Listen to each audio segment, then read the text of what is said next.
প্রচণ্ড গরমে কাঁকরোল এইভাবে রান্না করে দেখুন, মাছ মাংসের স্বাদ একেবারে ভুলে যাবেন। আসসালামু আলাইকুম রহমতুল্লাহ। আমার প্রিয় দর্শক সবাই কেমন আছেন? আশা করি সবাই ভালো। দেশ এবং দেশের বাইরে যেসব ভাই ও বোনেরা আমার ভিডিওটি দেখতেছেন তাদের জন্য রইল অনেক অনেক ভালোবাসা। প্রিয় দর্শক, আজকে আমি এমন একটা রেসিপি আপনাদের সাথে শেয়ার করবো যেটা খেলে মাছ মাংসের স্বাদ কিন্তু একেবারে ভুলে যাবেন। এটার গন্ধে মনে থাকবে এক সপ্তাহ। দর্শক, এখানে আমি কিছু কাঁকরোল নিয়েছি, আর কাঁকরোলগুলো কিন্তু অবশ্যই ভালো করে দিয়ে নিতে হবে। সেই সাথে কাঁকরোলগুলোকে আমি গোল গোল করে পিস করে নিয়েছি। আপনারা চাইলে এটা ছোট ছোট টুকরা করে নিতে পারেন, যে যেভাবে খেতে পছন্দ করে। সেই সাথে আমি এখানে নিলাম দুটো আলু, কেননা কাঁকরোলের সাথে যদি আলু না দেন তাহলে কিন্তু এটা খেতে ভালো লাগে না। সো এই রেসিপির মধ্যে কিন্তু অবশ্যই আলুটা অ্যাড করতে হবে। আর আলুগুলোকে কিন্তু আমি এরকমই একটু ছোট ছোট সাইজের কেটে নিলাম। সেই সাথে নিয়ে নিলাম একটা বেগুন। এখানে আপনারা চাইলে আরও কয়েকটা সবজি অ্যাড করতে পারেন। গরমে কিন্তু বিভিন্ন ধরনের সবজি খেতে আমাদের কিন্তু একটু ভালোই লাগে। সেই সাথে যদি একটু টক টক থাকে তাও তো আরও মজা বেড়ে যায়। সো নিয়ে নিলাম লাল টুকটুকে দুইটা টমেটো। আর এই সবগুলো সবজি কেটানোর পর যে কাজটা আমাদের করতে হবে দর্শক, এখানে পরিমাণ মতো আমি কিছু তেল দিয়ে দিচ্ছি। ফ্রেশ তেল ব্যবহার করেছি দর্শক, আপনারা চাইলে এখানে সরিষার তেলও ব্যবহার করতে পারেন। আর ফ্রেশ তেলের মধ্যে এখন আমি যে কাজটা করতেছি, এখানে সমস্ত কাঁকরোলগুলো কিন্তু ভেজে নিতে হবে। এই কাঁকরোল ভাজার সময় এখানে কোনো প্রকার হলুদের গুঁড়া একদমই ব্যবহার করা লাগবে না, কেননা কাঁকরোলটা একটু সাদা সাদা থাকলে দেখতে ভালো লাগবে। সো রেসিপিটা কিন্তু দেখতে থাকুন, কোনো প্রকার স্কিপ করবেন না, তাহলে কিন্তু আপনারা এর স্বাদটা কিন্তু একদমই বুঝতে পারবেন না। প্রিয় দর্শক, এখন যে জিনিসটা অ্যাড করে দিন, এটা সামান্য একটু লবণ। আসলে কাঁকরোল এমন একটা জিনিস, এটা কিন্তু একটু পানি পানি টাইপের হয়। সো একটু লবণটা আগে থেকে দিয়ে দিলে কি এটার স্বাদটা কিন্তু আরও দ্বিগুণ বেড়ে যাবে। সো এভাবে কিন্তু আমি হালকা একটু ব্রাউন কালার করে নেব। অবশ্যই কিন্তু কাঁকরোলগুলোকে ব্রাউন কালার করে নিতে হবে, যাতে লবণটা পরিমাণ ঠিক মতো হয়ে যায়। সো দর্শক দেখুন, এইভাবে কিন্তু ব্রাউন কালার সাথে সাথে কি করার সাথে সাথে কি হয় কি, লবণটাও কিন্তু কাঁকরোলের মধ্যে যায়, আর তখন কিন্তু এটা খেতে কিন্তু অনেকটাই ক্রিস্পি এবং ভালো লাগে খেতে। আর এখানে দিয়ে দিলাম এখন আলু কুচিগুলো। আর অবশ্যই দর্শক, আমি আরেকটা কথা বলি, যখন আপনারা এই জিনিসগুলো কাটাকাটি করবেন তখন কিন্তু পানি থেকে একেবারে পরিষ্কার করে তারপর কাটবেন, যাতে এটা ভাজার সময় তেলের ছিটকাটা যাতে আমাদের শরীরে না আসে, এটা কিন্তু অবশ্যই আপনারা লক্ষ্য করবেন। দর্শক, এখন যে জিনিসটা দিয়ে দিলাম, সামান্য একটু হলুদ গুঁড়া দিয়ে দিলাম, কেননা আলু কিন্তু সাদা দেখতে একদমই ভালো লাগে না। কার কার এটা অপছন্দ অবশ্যই আমাকে কমেন্টের মধ্যে জানাবেন, কেননা আলু সাদা আমার কাছে ভালো লাগে না। তাই আমি একটু হালকা হলুদ গুঁড়া দিয়ে দিলাম, এটা একেবারে অপশনাল, না দিলেও চলে। সেই সাথে দিয়ে দিলাম এখানে বেগুনগুলো। একটু ভাজা করে নিলে কি খেতে কিন্তু খুবই ভালো লাগে। যেহেতু বেগুন কাঁকরোল এগুলো একটু পানি টাইপের তরকারি, এগুলো একটু ভাজা করে নিলে এটার স্বাদটা কিন্তু দ্বিগুণ বেড়ে যায়। সো আমার কিন্তু ফাইনালি কিন্তু দর্শক এগুলো ভাজা হয়ে গেছে। আর এরকম কিন্তু হালকা একটু ব্রাউন কালার যখন হয়ে যাবে তখনই কিন্তু নামিয়ে নিতে হবে। আর ব্রাউন কালার করার উদ্দেশ্য হলো দর্শক, এটা একটু ক্রিস্পি হয়ে যায়, তখন খেতে কিন্তু দারুণ লাগে। জাস্ট এটার মধ্যে কিন্তু আমি একটা উপকরণ অ্যাড করবো, যে উপকরণের মাধ্যমে কিন্তু এর স্বাদটা কিন্তু এতটাই চমৎকার লাগবে যে আমি মনে করবো যে পুরো এক সপ্তাহ কিন্তু এটার স্বাদ আপনাদের মুখে লেগে থাকবে। সো সেই উপকরণটা কি সেটা দেখতে হলে কিন্তু পুরোটা জুড়ে আমার সাথে থাকুন, কোনো প্রকার স্কিপ করবেন না। দর্শক, আপনারা দেখেছেন আমি দুটো ডিম নিয়েছি, আর ডিমগুলোকে কিন্তু আমি একটু অমলেটের মতো করে নিয়েছি। আপনারা চাইলে তেলের মধ্যে এটাকে কিন্তু একটু ঘুটনির মতো করে ঘুটে নিতে পারেন, কোনো সমস্যা না। ছোটো ছোটো টুকরা যেটাকে বলে আর কি। যাই হোক, এখন সেই তেলের মধ্যে এটা ভাজার পর কিন্তু তেলটা একটু কমে গেছে। সো এই তেলের মধ্যে এখন আমি দিয়ে দিলাম রসুন কুচি। অবশ্যই এই রেসিপির মধ্যে আপনারা কিন্তু রসুন বাটার থেকেও আস্ত রসুন কুচিটা যদি ব্যবহার করেন, সেক্ষেত্রে কিন্তু স্মাইলটা কিন্তু দ্বিগুণ আসে, খেতেও কিন্তু অসাধারণ লাগে।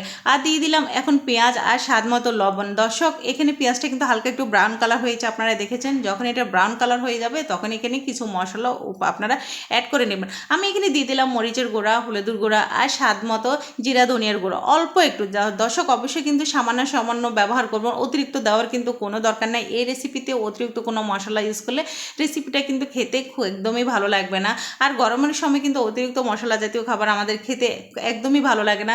যত খাবার কম খাওয়া যায় ততই কিন্তু স্বাস্থ্যের জন্য ভালো। যাই হোক দর্শক, এদিকে কিন্তু আমি লাল টুকটুকে দুটো আমি টমেটো দিয়ে দিলাম, আর স্বাদ মতো কাঁচামরিচও দিয়ে দিচ্ছি। আপনারা দেখেছেন। এখন এই টমেটোটাকে কিন্তু অবশ্যই আমাদের একটু নরম করে নিতে হবে, আর নরম হওয়া পর্যন্ত অবশ্যই আমাদের অপেক্ষা করতে হবে। আর অপেক্ষা বলতে দর্শক, লো হিটে কিন্তু এটাকে খুব ভালো করে কষিয়ে নিতে হবে। আর এই যতটুকু মশলা আমি অ্যাড করেছি দর্শক, ওটা কিন্তু ভালো করে কষিয়ে তারপর কিন্তু আমাদের বাকি উপকরণটা অ্যাড করতে হবে, কেননা মশলার গন্ধটা কিন্তু আমাদের একদমই ভালো লাগে না। সো এটা ভালোভাবে কষানোর পর কিন্তু ওই গন্ধটা কিন্তু থাকে না। সুন্দর একটা স্মাইল যখন চলে আসবে তখনই কিন্তু বাকি উপকরণগুলো দিয়ে দিতে হবে। দর্শক এখন যে কাজটা করলাম, আমি এখানে অমলেট করা ডিমটা কিন্তু সুন্দরভাবে দিয়ে দিলাম। আর এভাবে দেওয়ার উদ্দেশ্য হলো দর্শক, এটা কিন্তু একেবারে ক্রিস্পি হয়ে যায়। অনেক সময় কিন্তু আমরা অমলেট করতে গেলে পুড়ে যায় বা পাতলা হয়ে যায়, সেটা কিন্তু খেতে ভালো লাগে না। আর এইভাবে যখন আপনারা করবেন, এটা খেতে কিন্তু একেবারে মাংসের মতো লাগে, একটু ফুলা ফুলা টাইপের, এত মজার হয়, জাস্ট ওয়াও, মানে মুখে কিন্তু লেগে থাকবে। এভাবে কিন্তু ডিমটা দেওয়ার পর আমি ডিমটা ফেটানোর পর আবার এটাকে কিন্তু ভালো করে কষিয়ে নিচ্ছি।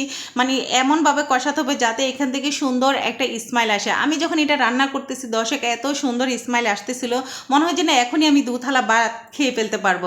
দর্শক এই তো এইভাবে কিন্তু আমি এটাকে খুব ভালো করে কষিয়ে নিলাম। আর এখানে আমি এখন যে কাজটা করব, এখানে আমি সামান্য একটু পানি অ্যাড করব।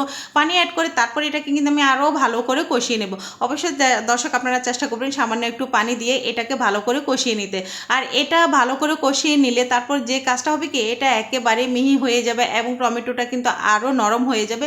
তখনই কিন্তু আমাদের কাঁকরোলটা দিয়ে দিতে হবে। দর্শক কতক্ষণ পর্যন্ত কিন্তু আমাদের অপেক্ষা করতে হবে। আর এই পর্যায়ে আমি যে জিনিসটা দিয়ে দিচ্ছি দর্শক, এটা হচ্ছে যে কি সামান্য একটু গরম মশলা, একদমই অপশনাল, না দিলেও চলে, বাট দিলে এটার স্মাইলটা কিন্তু দারুণ লাগে।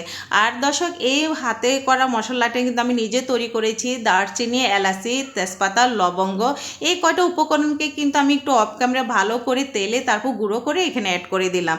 সো দর্শক দেখুন মাশাআল্লাহ কতটা ইয়াম্মি হয়েছে এবং কতটা লোভনীয় হয়েছে। এভাবে যদি আপনারা কষিয়ে তারপর কাঁকরোলটা রান্না করেন দর্শক, কোনো প্রকার মাছ মাংস লাগবে না।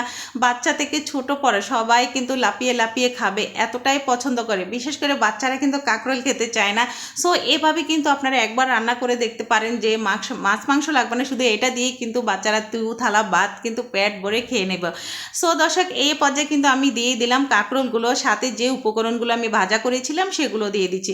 দিয়ে এখন আমি খেন্তির সাহায্যে এটাকে খুব ভালো করে নেড়ে চেড়ে নেবো। অবশ্যই কিন্তু ভালো করে নেড়ে চেড়ে নিতে হবে, কেননা মশলাগুলো যেন প্রত্যেকটা কাঁকরোলের মধ্যে যায়। যখন এটা যাবে তারপরে কিন্তু এটা খেতে খুবই ভালো লাগবে। আর কাঁকরোলটা কিন্তু আমি একটু মোটা মোটা করে কেটেছি। আমার কাছে কিন্তু এভাবে গোল গোল এবং মোটা মোটা করে কাঁকরোল খেতে কিন্তু খুবই ভালো লাগে। সো আপনাদের কাছে কেমন লাগে সেটা কিন্তু অবশ্যই কমেন্টের মধ্যে জানাবেন।